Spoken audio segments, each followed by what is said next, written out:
First positive இந்த கட்டா குஸ்தி part 2ஓட ஸ்டோரியவே நம்ம எடுத்துக்கலாம். ஒரு கமர்ஷியல் படத்துக்கு தேவையான எல்லா எலமெண்ட்டும் இருக்கிற ஒரு ஸ்டோரி தான். குறிப்பாக சொல்லணும் அப்படின்னு சொன்னால், ஒய்ஃபு ஒரு ஃபேமஸான குஸ்தி பிளேயராக இருக்காங்க. ஒய்ஃபோட ட்ரீம்க்காக ஹஸ்பண்ட் வந்து கிட்டத்தட்ட ஒரு ஹவுஸ் ஹஸ்பண்டாக மாறி குழந்தைய பார்த்துக்கிறாரு, சாப்பாடு சமைச்சு கொடுக்குறாரு.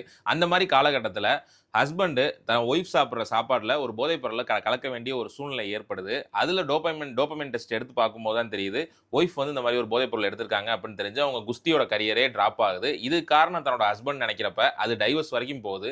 கடைசியில் இவங்க சேர்ந்தாங்களா, எதுக்காக அந்த போதைப் பொருள் கலந்தாரு, அதனால என்ன பிரச்சனை வந்துச்சுங்கிறதான் இந்த படத்தோட ஒன்லைன். மொத்தத்தில் நான் சொன்ன மாதிரி ஒரு ப்ராப்பரான கமர்ஷியல் படத்துக்கான ஒரு கரெக்டான ஒரு ஸ்டோரி லைன், அதை தாண்டி கிட்டத்தட்ட ஒரு சோசியல் மெசேஜும் இருக்கு, ஒரு காமெடி இருக்கு, எல்லாமே இருக்கக்கூடிய ஒரு பெஸ்ட் ஸ்டோரி லைன் இதை நம்ம சொல்லலாம்.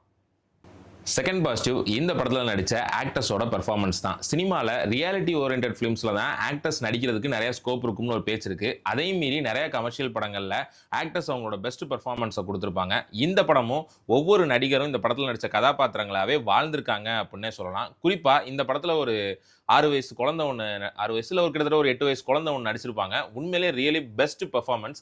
அவங்க நடித்த விதம் ஒரு டேக் கூட சீட் பண்ணாமல் அவ்வளோ எஃபர்ட் போட்டு அந்த குழந்தை சூப்பராக நடிச்சிருக்காங்க. அந்த குழந்தைக்கும் அந்த குழந்தைய நடிக்க வச்ச டேரக்டருக்கும் நம்மளுடைய வாழ்த்துக்கள். ஃபர்ஸ்ட் நெகட்டிவ் இந்த படத்தோட டேரக்டர் ஏகன் படத்தை பார்த்து ரொம்ப இன்ஸ்பயர் ஆயிருப்பார் போல. ஏன்னா ஏகன் தான் இந்திய சினிமா வரலாற்றிலேயே ஒரு ப்ரொஃபஸர் ஸ்லீவ்லெஸ்ல வந்திருக்காங்க அப்படிங்கிறத முதல்ல காமிச்சிருப்பாங்க. கிட்டத்தட்ட நயன்தாரா வந்து படம் ஃபுல்லாக ஸ்லீவ்லெஸ்ஸே இருப்பாங்க, ஆனால் ப்ரொஃபஸராக காட்டுவாங்க. அதே மாதிரி இந்த படத்தில் செகண்ட் ஹீரோயினாக வர ஒரு ஸ்கூல் டீச்சர் வந்து ஃபுல் ஸ்லீவ்லெஸ்ஸே இருப்பாங்க. ஸ்கூல் டீச்சர் எந்த கண்ணோட்டத்தில் இவங்க வந்து ஸ்லீவ்லெஸ்ஸாக இப்படி அதை அப்ரோச் பண்ணுறாங்கிற கான்செப்டே நமக்கு புரியலை. படத்தில் ரொம்ப ஆக்வர்டான சீன்ஸ் எதுவும் இல்லை அப்படின்னு சொன்னாலும் கிட்டத்தட்ட ஒரு டீச்சரை ஸ்லீவ்லெஸ்ல காட்டுறதுங்கிறதே அவாய்ட் பண்ணியிருக்கலாம் அப்படின்னு என் ரோலை தியேட்டரில் உட்காந்துருக்க லேடிஸ் எல்லாம் ஃபீல் பண்ணாங்க. பட் எனக்கு அப்படி எதுவும் பெருசாக தோணல.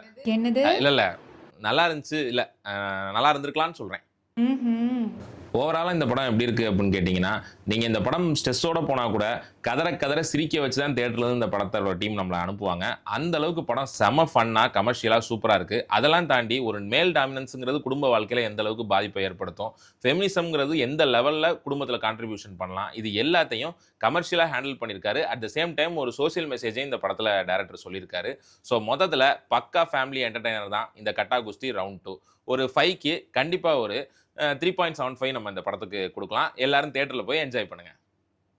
இந்த ரிவ்யூ உங்களுக்கு பிடிச்சிருந்தா இதே மாதிரி ரிவ்யூ சினிமா நியூஸ் பார்க்க நம்ம சினிமா உலகம் சேனலை like, share, subscribe and follow பண்ணிடுங்க. தேங்க்யூ.